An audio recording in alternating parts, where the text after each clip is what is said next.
So this week, today we're going to start off by looking at the set of notes that we did last time. We're going to fill in questions and summary together.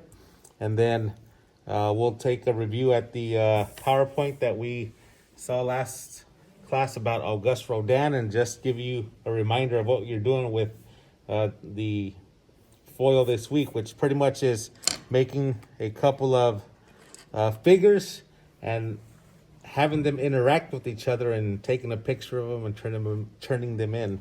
And we'll talk about what interact means and all that here in a second. So, in case anyone was absent or if you missed, these are going to be posted on Google Classroom, and that way you can guys take a look.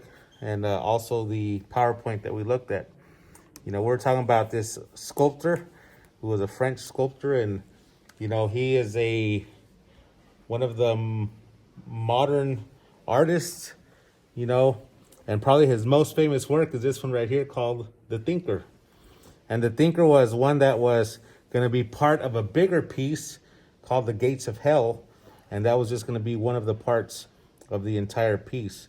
And it just so happened that the Gates of Hell, which he was commissioned to do for this museum that was going to open, it got canceled.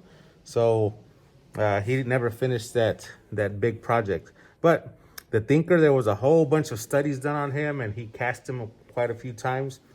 Like we said, he made the mold, and from that one mold, he cast The Thinker quite a few times. So there's a whole list of these that you can find in different places. I know here in the United States, you can find one in Cleveland, and you can find one at the University in Stanford, if I remember correctly. Okay, so what we're doing is writing a couple of questions that have to do with this information. Main thing you want to do is convert this into question form. So with this information, we're going to write 3 questions, and then at the bottom, we'll write a summary. So pretty much I'm kind of looking through here. You know, The Thinker, 71 by 39 by 57, bronze, cast in 1904, Rodin Museum, Paris. So I'm going to come up with a question for this first one. I'm going to say, when was The Thinker, in what year was The Thinker cast?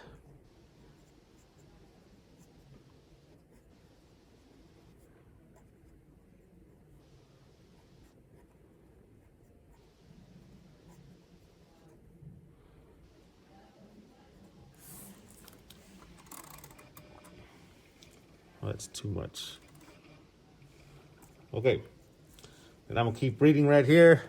So Auguste Rodin, he was born November 12th, 1840. He died November 17th, 1917, which is today. Today is November 17th. He was nearsighted. He discovered clay at a young age and knew he would be a sculptor. He was nearsighted. Okay, I'm going to go with true or false.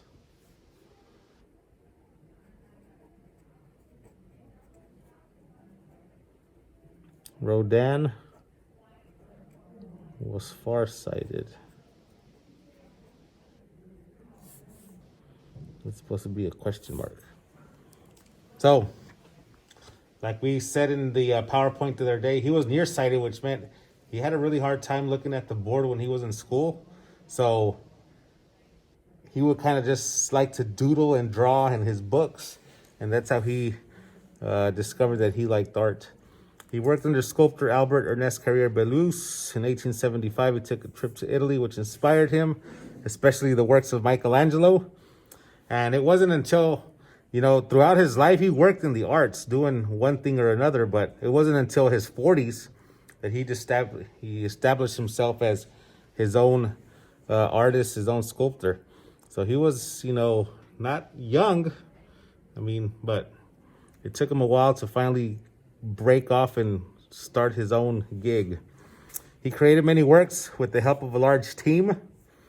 In 1880, he was commissioned to create a piece for a museum, The Gates of Hell, inspired by Dante's Divine Comedy. So that Gates of Hell is where The Thinker was going to be a part of. All right, so one more question. I'm going to go with, I think in his 40s is interesting.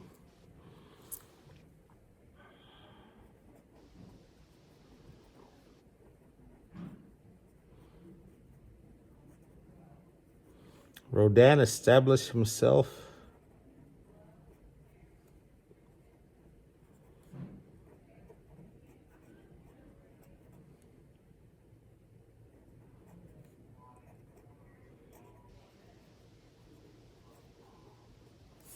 He established himself as a sculptor at what age? Like I said, it says in his 40s.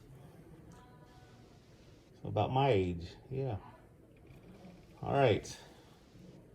And the last thing I'm gonna do right here at the bottom, I'm gonna write myself a summary about this information. So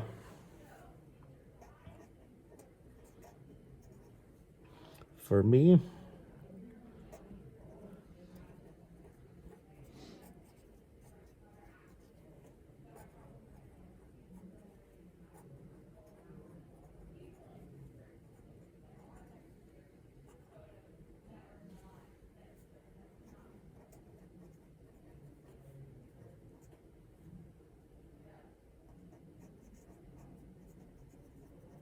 Rodin is a sculptor best known for his bronze sculptures, especially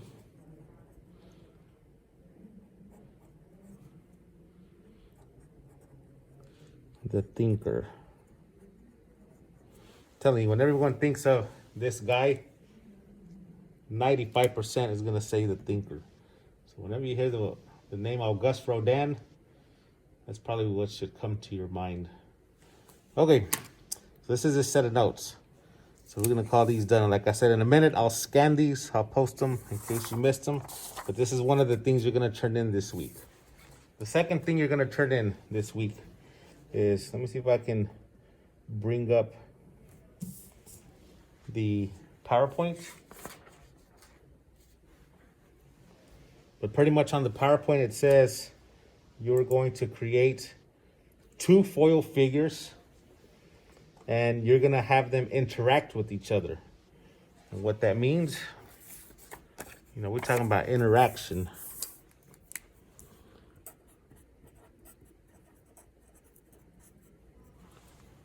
Interact. Think about how, you know, think about like a scene. You got to make a scene with these 2 figures. You got to take a picture to turn it in. What are these figures going to be doing to be working with each other, to be part of a scene together?